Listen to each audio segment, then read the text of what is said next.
السلام علیکم۔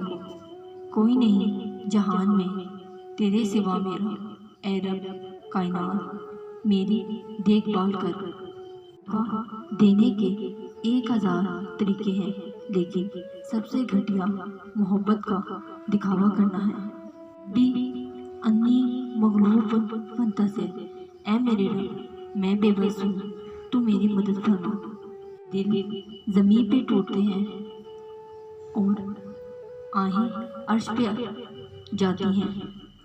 غصہ ہمیشہ بے وقوفی سے شروع اور شرمندگی پر ختم ہو جاتا ہے، اور خوشی تو اس بات کی ہے کہ رمضان آ رہا ہے۔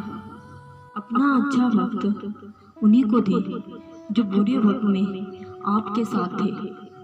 رسول اکرم صلی اللہ علیہ وآلہ وسلم نے فرمایا، وہ آدمی اللہ سے زیادہ قریب ہے جو سلام کرنے میں پہل کرتا ہے۔ رسول اکرم صلی اللہ علیہ وآلہ وسلم نے ارشاد فرمایا، اللہ اپنے بندے پر بے حد خوش ہوتا ہے جو لقمہ کھائے یا پانی کا گھونٹ پیے تو اس پر اللہ کا شکر ادا کرے۔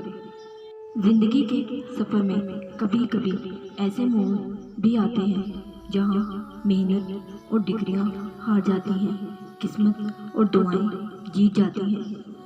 جب انسان اندر سے مر جاتا ہے تو وہ بے حد سے زیادہ خوش ہو جاتا ہے، اور جب کوئی بات کہو تو انصاف سے کام لو، چاہے معاملہ اپنے قریبی رشتہ دار کا ہی ہو۔